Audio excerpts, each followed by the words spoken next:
Here, the first layer of the universal flowable restorative X-flow of opaque A3 shade is used to mask the brownish reactional dentine at the bottom of the cavity.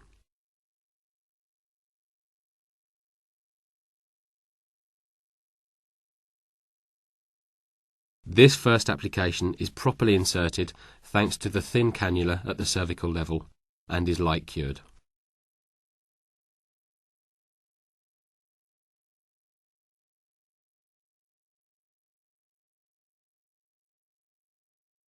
A second layer of X-flow will then mask all the distinctively coloured dentine. It's known that these flowable composites with lower elasticity modulus than the microhybrid composites improve the seal and the marginal integrity of restorations.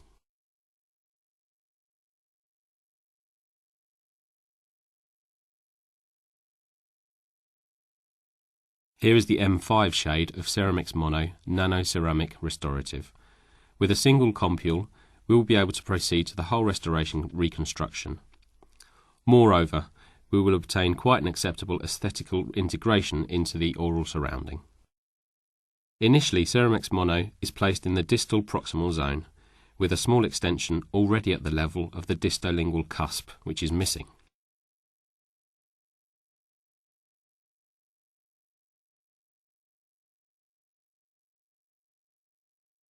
A second layer will allow reconstruction of the lingual wall, beginning with its distal portion.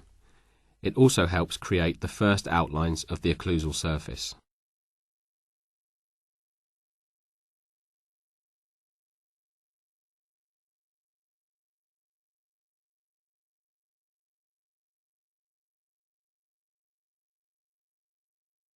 We then continue, adding material to the wall at the distolingual cusp. Note that care is taken at this stage not to place any restorative material at the distal proximal contact point.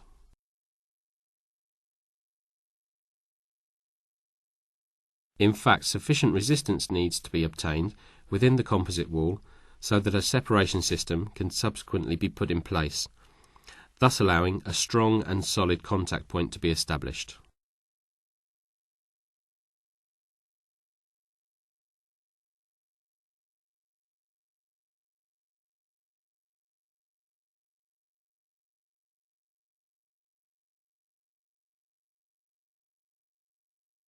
We place a last layer of Ceramix Mono at the base of the cavity. Here you see how it is inserted using a completely smooth metallic plugger, which does not adhere at all to the composite material.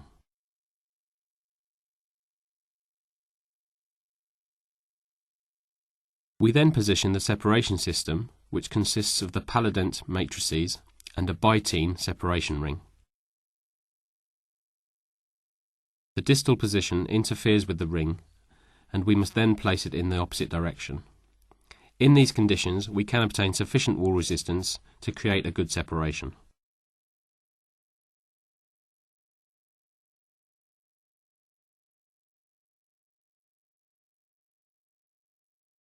We therefore fill the whole proximal zone, contact point zone, and distal marginal crest, and light cure.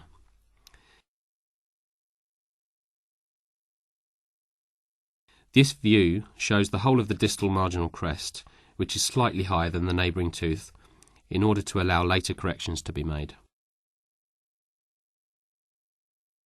We will now start with the restoration of the occlusal anatomy. That is to say, the whole of the occlusal surface and the various cusps and bulbs that make it up. Account should be taken of the orientation of the bulbs at mesiovestibular cusp level. The Ceramix Mono is especially easy to work with, does not flow, and initially takes the form that would be expected of a bulb in terms of convexity.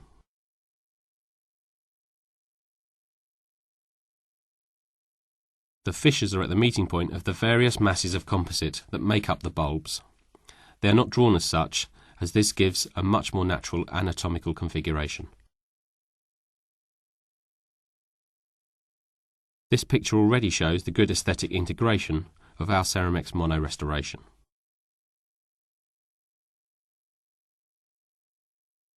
We continue to restore the various cusps progressively. Here, see the cusp that has been completely reconstituted. The distolingual cusp should now be complemented by completion of the bulb.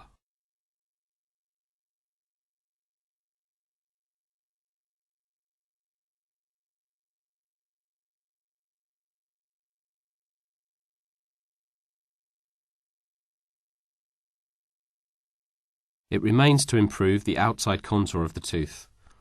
To do this, the paludent matrix is moved away so that we can clearly see the line between the lingual and proximal faces.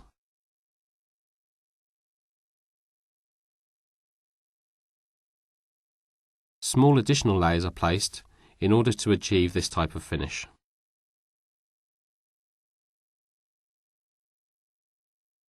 It's already evident that the occlusal anatomical configuration is well done, and the matrix can be withdrawn.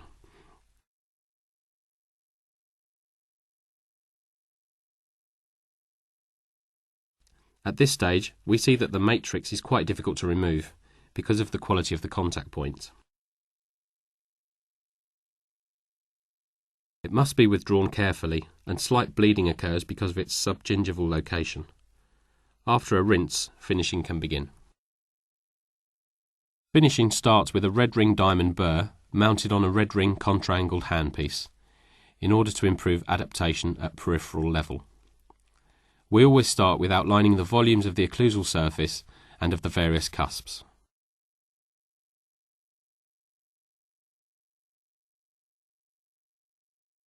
The height of the distal marginal crest is then adjusted. The convexity of the bulbs, which was deliberately exaggerated, is reduced a bit. This is particularly important when regulating the anatomical bite. This will allow perfect positioning of the contact point adjustments in relation to the antagonistic tooth.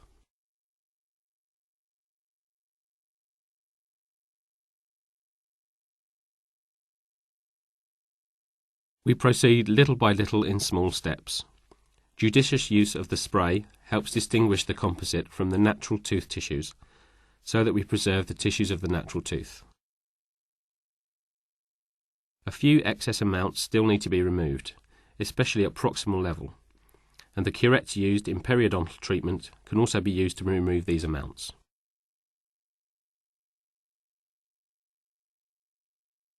We now have a clear, almost definitive outline of the occlusive anatomical configuration. A few finishing touches need to be applied and the bite made regular.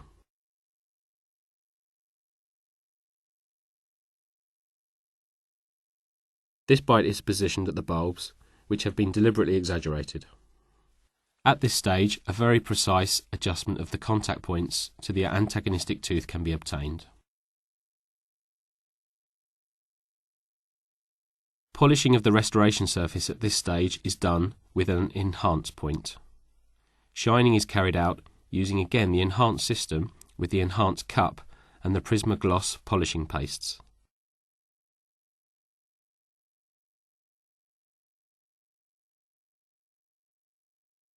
Two grit sizes, regular and extra fine, are available in order to obtain a perfect surface luster.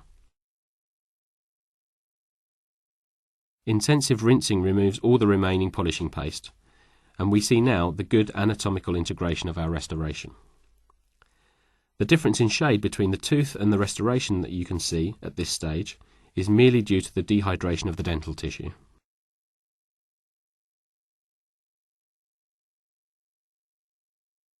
The quality of the contact point is controlled using a silk floss. We see that an excellent contact point could be obtained, together with good regulation of the bite. In this case, see the classic tripod obtained.